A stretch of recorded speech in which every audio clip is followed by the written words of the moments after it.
All right, you guys, hello and welcome. I never know what to call this call now because it's like Fit Focus 2018. It's Take Back Your Plate, and it's Team Balanced and Faithful.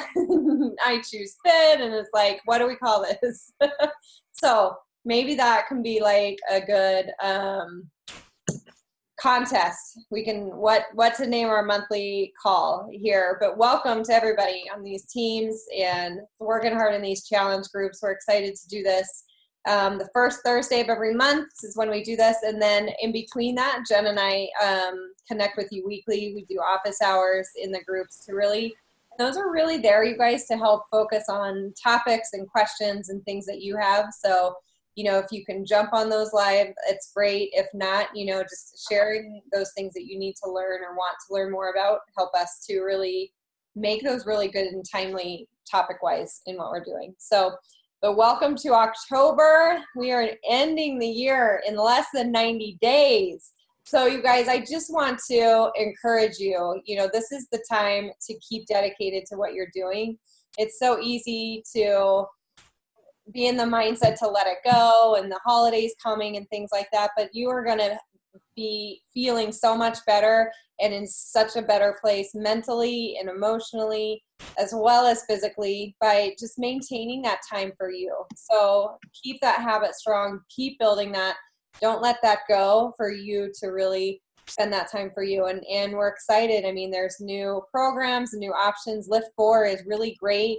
Only 4 workouts a week. So if you are looking for exercise and, you just feel overwhelmed with trying to get a workout in every day, it's really great. And I think not only that it's, physically you only have to work out 4 days a week, but mentally it tells you can do this, right? And you can make it a part of your life, not it has to become your life to be healthy and fit. And I really like that it's really mentally doing that for myself. I know for Jen, for a lot of people who went through the VIP group, like it just really started to click that, we are doing this to enhance a part of our life, not to consume our life and what we need. So, and we're just finishing up Girl Get It Together. So I think we've done some really great things as far as organization and kind of moving forward in some other areas of our life to help allow us time to focus on us.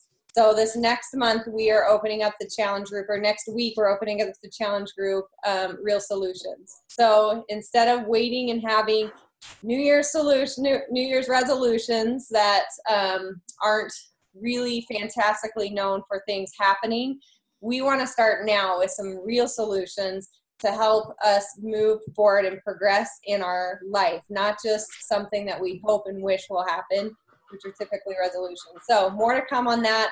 So get into the group if you aren't signed up for that. So that group will actually just roll into the Facebook group that's now Girl Get It Together. So if you're already a part of that, awesome. If not, make sure that you send a private message right now to Jen or I so you don't forget, so that we can connect you into that group. And I think you're going to learn a lot, and we have some fun challenges and focuses that I think will really help spur you through the end of the year as well.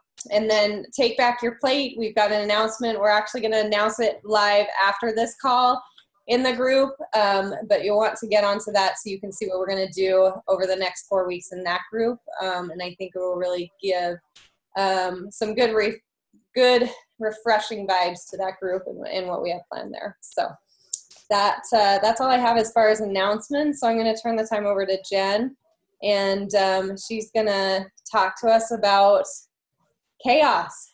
Yes, living in chaos and stress and how we, as women tend to handle that, and then how it impacts every aspect of our life. So this is adapted from a training that I watched from Rachel Hollis. And if you're familiar with her, she's very trendy right now. You probably see her name or her book, Girl Wash Your Face, all over the place. And I think she just has a way of conveying information we've maybe heard before, but conveying it in a way that it's just like common sense, and there's no guilt factor. And she just, I don't know, I just really like the way she shares these messages. And I thought that it was timely as we, like Tina said, get ready to head into the holiday season. And a lot of us are back into sports schedules with the kids, right? And it never seems like our schedules, our calendars are never less jam-packed, right? So I think if we can find a way to manage these seasons we're in and do it without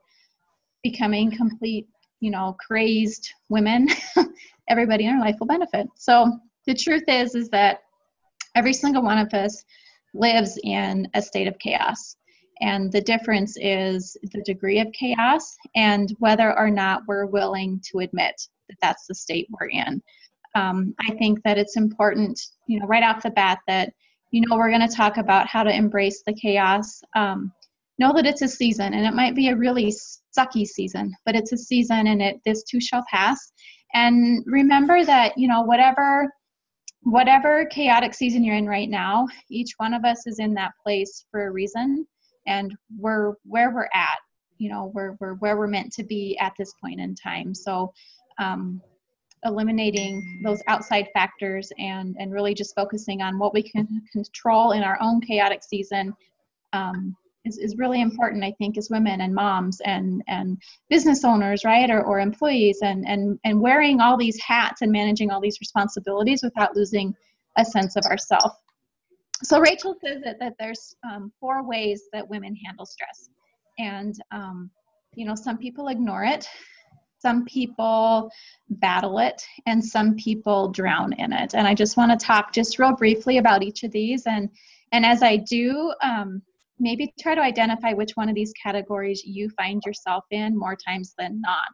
And let that be a point of self-reflection and something that you can be more aware of as we enter into this busier holiday season, and something that you can work on improving, along with your health and fitness, because the workouts are great and the nutrition is important, but if we're not healthy up here either, right, and in our hearts, then the rest of that really is kind of a moot point. So if you handle stress by ignoring it, you might find that you pretend it isn't there, right? You keep your head down, you keep going and going and going because nobody can hit or hurt a moving target. And the problem is you work and you work and you work and you work. So you're super productive, right? People probably say, I don't know how you get so much done in such limited time, right? But you're really hustling to define your worth, because you're ignoring all of this white noise and all of this chaos that's going around over here because it's too much to deal with.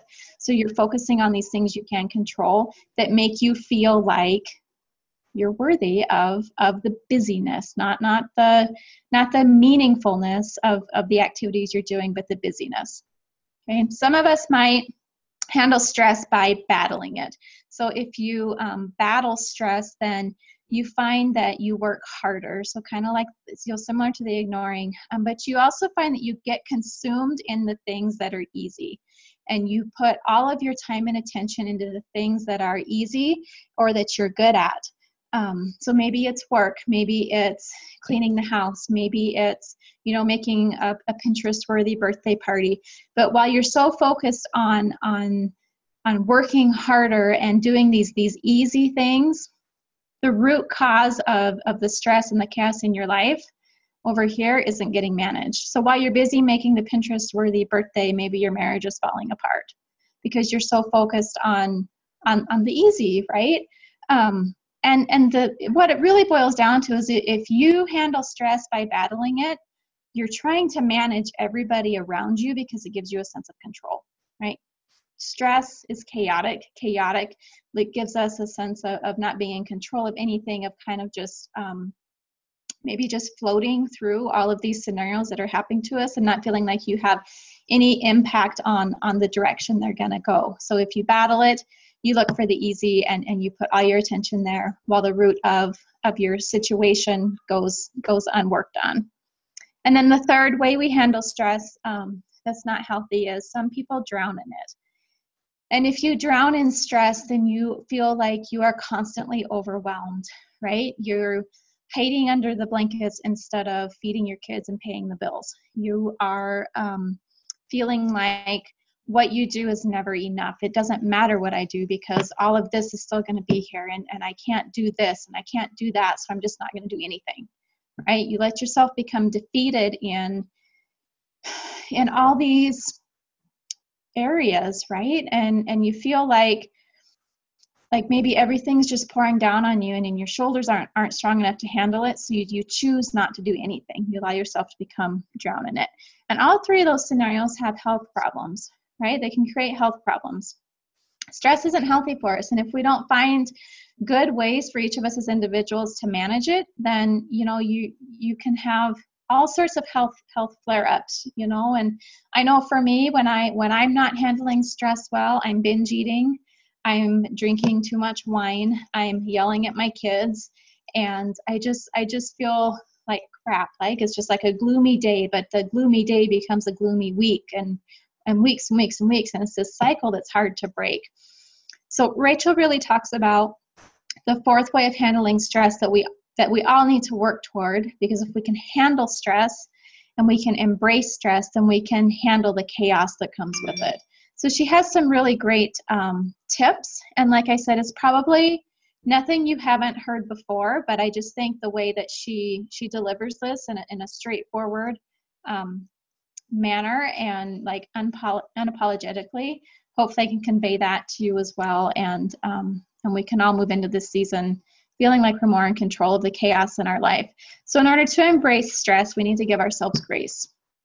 And, it's not written anywhere that we are required to win every day, that every day has to be a home run that we hit out of the ballpark, right? We have to give ourselves grace for those times and those things where things don't go perfectly, or we drop the ball, or your kids eat cereal for dinner. Who cares? So you have to give yourself grace in those times where things aren't perfect, and know that nobody's perfect. It doesn't matter what their Instagram looks like. It doesn't matter what they're putting out on social media. Nobody's perfect. So give yourself permission to give yourself grace in those tough times.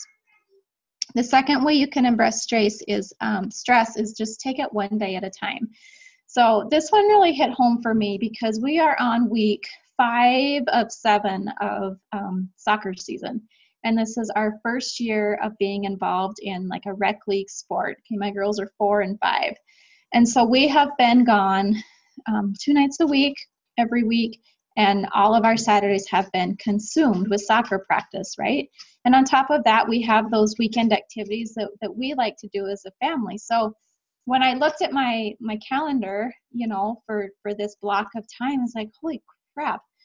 When am I going to do laundry? How are we going to eat? When am I going to grocery shop? When are we just going to be home to just sit, right? So looking at that big block of time was too much, okay? So if we take it down and we just look at one day at a time, and there's been times in my life where I've had to take it just 1 hour at a time and just get through that smaller increment at a time, doing the best we can let go of that stress of thinking so much about what's coming next and enjoy what's happening right now.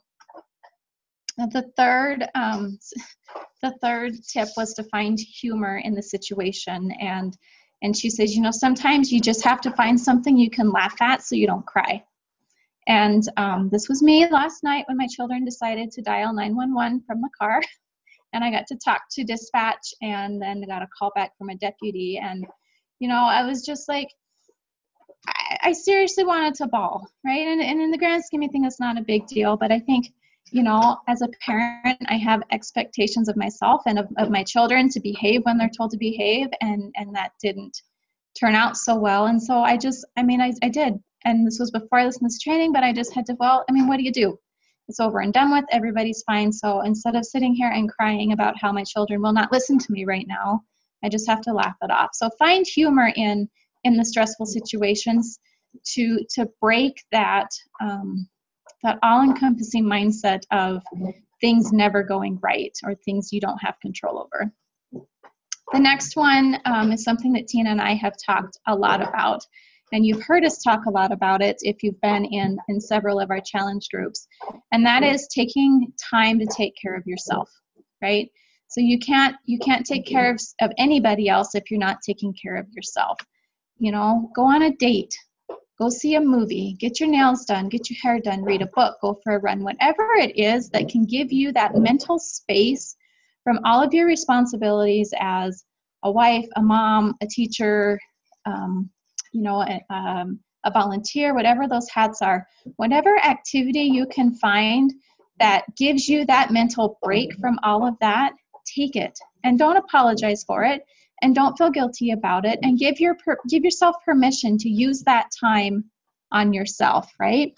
And it was funny. Rachel says, in the 2 hours a week that you're going to take time for just you, your kids aren't going to not learn to read. Your husband isn't going to starve to death. The world isn't going to stop turning. Your work will still be there, and you will feel better mentally and emotionally as a person ready to step back into that role of helping all of these other people that we find ourselves in as women. The next tip is to be honest about your life with your tribe. So if you have that close group of friends, that you spend a lot of time with and you find yourself confiding in, just take a minute to self-reflect and ask yourself if you're really telling the whole truth about your life. And for Rachel's example was talking about yelling at her kids, which I can relate to. It's not something you really want to admit to because it hurts, and it's not something you're proud of.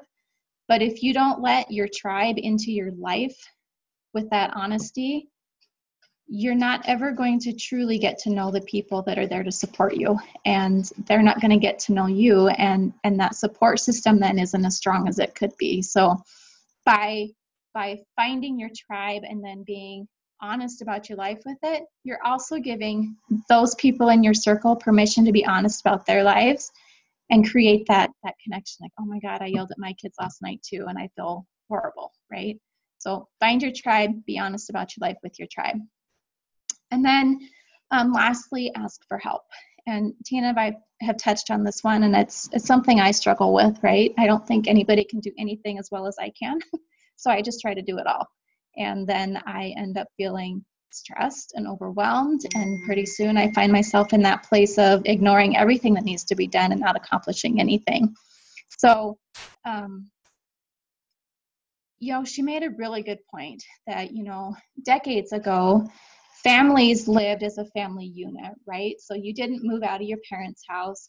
You lived not only with your parents, but a lot of times with grandparents. And so there was this whole family structure to help with everything, right? Raising kids and meals and homework. And all of a sudden we find ourselves in a culture where we're not only separated from that family structure support unit, but on top of that, we're trying to create the Pinterest perfect birthday party, right? We have this perceived expectation that not only do we have to do everything ourselves, but everything we do has to be Instagram worthy, has to meet this expectation that we've created for ourselves in our mind. So to ask for help is really hard, and to identify the things that you feel like you can kind of let control go of can be hard. And my suggestion, something I've done, is to identify the 2 or 3 things that are your responsibilities that you really enjoy, or that you really do feel like bring you joy or bring you happiness or a really good sense of satisfaction, and do those things and do them really, really well. And everything else, it's okay if they're just done okay.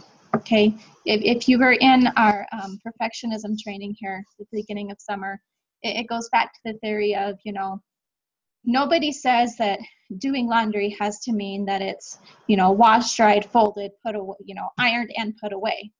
If you get it washed and it sits in the basket all week, who cares? It's still clean, right? So asking for help, identifying the things that are really important to you, that bring you mental peace or that sense of satisfaction in completing yourself. Do those things, and then either delegate the other things, find someone to help you, or just let go of that standard of perfectionism. And just to kind of wrap it up, that, I think a lot of times, especially as women, we tend to isolate ourselves, and we tend to take something that maybe is small, right? And we dwell on it, and we let it fester, and we don't deal with it, right? And so pretty soon this really small issue just blows up out of proportion, and we find ourselves feeling like it's the worst chaotic situation anybody could ever imagine. There's no way anybody in the entire world could relate to what I'm going through. My situation is way worse than everybody else's, and I don't know how to get myself out. But if we take a step back from that and just realize that, the definition of stress and chaos in everybody's lives and the factors that play into that might all be a little different, but the end result of how it's impacting us emotionally and with our physical health is the same. Maybe we could be more supportive of each other and be more willing to express to our friends, to our tribe that, things aren't going so great right now and I'm really stressed out. And we can find that common ground to help each other pull ourselves through that. And I think it's also important to remember that, when we find ourselves in trying times, when our kids are running circles around us, when our husband is, working a lot of late hours and not home at night, that there is somebody somewhere that wishes and prays for your chaotic season, because it's something that they so badly want to have in their lives, and for whatever reason, they don't, right? So I think if we can take a minute to just step outside of ourselves at the same time, it helps put this chaotic season we find ourselves in and the stress that we create for ourselves a little more in perspective, and maybe we can just take a deep breath and let some of it go and know that this too shall pass. Sucky season, but we'll get through it and we'll manage it, and we'll go on. So that's training. I don't know. I just think that it's stress sneaks up on me. I think I hit all three of those, ignoring it and denying it and battling it and until it finally comes to a head and task or one day time getting those to take that breath and say, okay, I've got this, and it's gonna all work out.